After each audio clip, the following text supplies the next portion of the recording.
Chapter 24, Embersville's Warmth.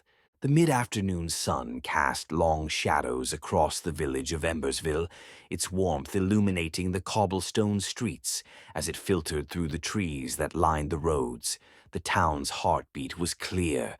The lively hum of everyday life pulsed in the air, filling the small village with an energy that felt both timeless and welcoming. Mako, Sin, and Goran had traveled for hours, their boots worn from the journey.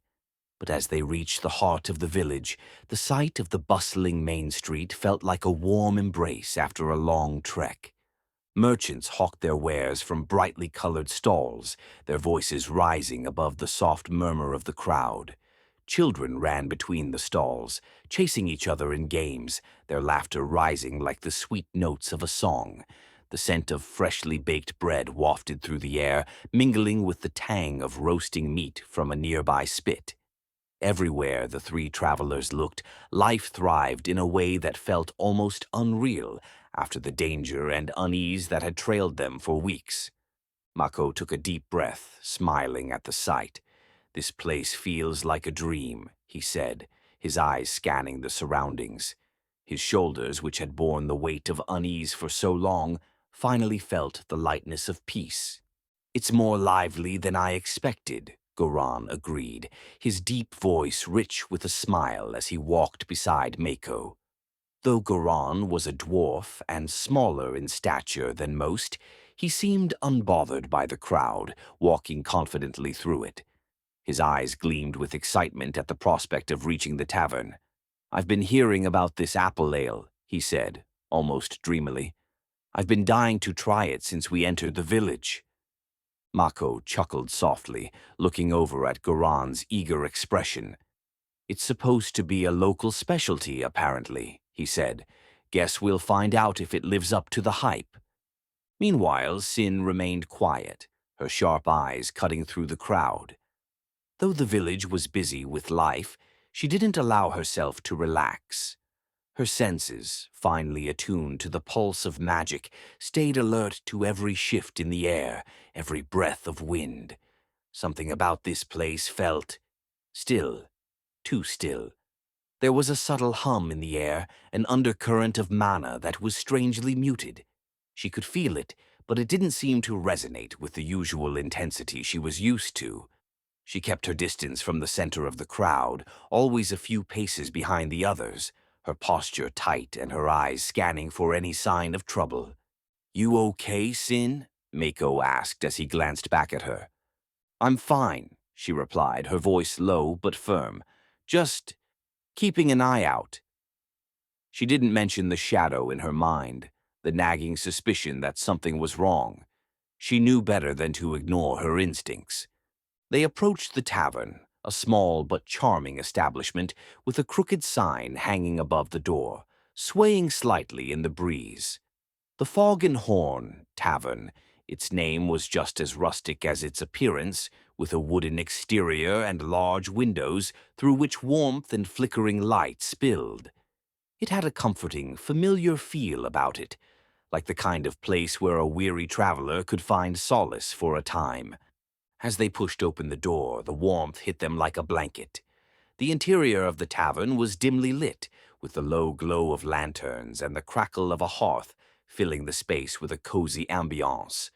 The wooden beams above stretched across the ceiling, and the walls were decorated with old shields and swords, a tribute to the tavern's long history. The hum of conversation filled the air, locals chatting over their mugs, laughter rising sporadically, the clinking of cutlery and mugs adding to the lively atmosphere. Goran wasted no time. With a gleam in his eye, he headed straight for the bar. "Apple ale, coming right up," he boomed to the bartender, a stocky man with a broad grin who seemed all too familiar with Goran's excitement.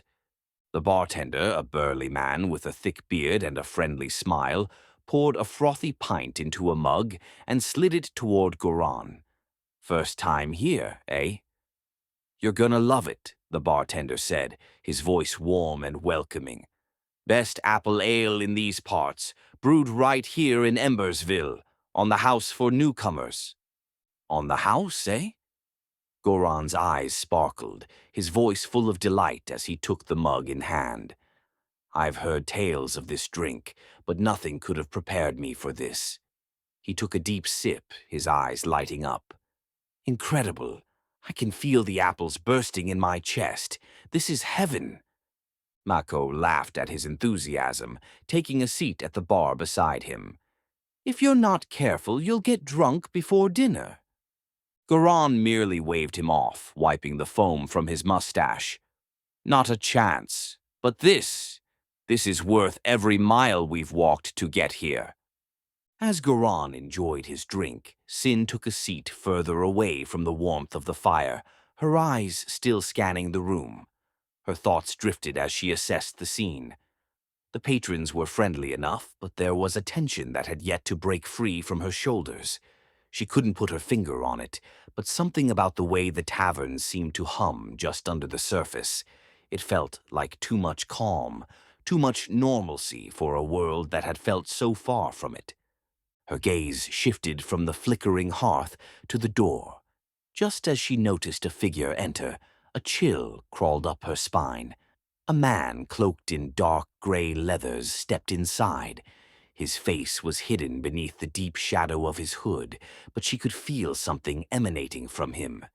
Shadow mana, the faintest trace but undeniable. The air itself seemed to grow heavier around him, like the quiet pulse of something ancient and dangerous. Sin's eyes narrowed, her fingers itching toward the dagger at her side. She made no move, only observed. The figure walked slowly to the far end of the bar, taking a seat with his back against the wall. He ordered a drink in a voice low and gravelly, his tone barely above a whisper. She couldn't tell much about him, not yet, but she knew better than to dismiss him so easily. The faintest ripple of dark magic still clung to him, and it unnerved her. The tavern was full of friendly faces, but this man was different. What was he doing here? Her thoughts were interrupted by Goran, who was animatedly telling Mako a story about his younger days as a warrior. So there I was, staring down an ogre as big as a mountain, and my axe was shaking in my hands. I was young, cocky, and thought I could take anything on. But this ogre, he almost turned me into a pancake, just like that. Mako laughed. And what happened? Goran's grin widened. I ran, of course, but I didn't forget it, Mako. Every scar has a story, right? Mako shook his head, grinning. You've always had a flair for the dramatic, haven't you? Goran took another deep drink of the apple ale, savoring the taste, then turned back to Mako. What about you, eh? You've been so quiet.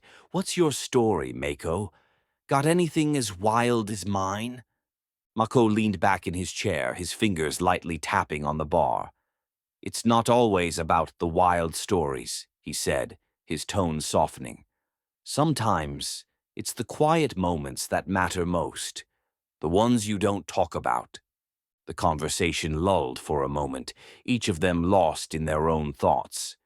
But then the tavern door creaked open once again, and a cold gust of wind swept into the room. The door slammed shut with an unsettling thud. Sin's attention snapped to the entrance, but it wasn't the wind or the cold that made her heart race.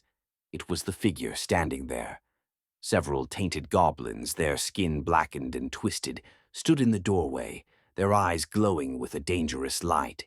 They were armed with razor-sharp weapons, daggers, and crude blades, their jagged edges gleaming in the torchlight. The patrons fell silent.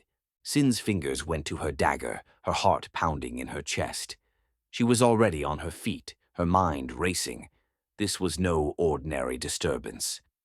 The goblins stepped forward, their eyes scanning the tavern, and one of them snarled, revealing yellowed teeth. At the bar, Mako and Goran turned toward the noise, their expressions hardening.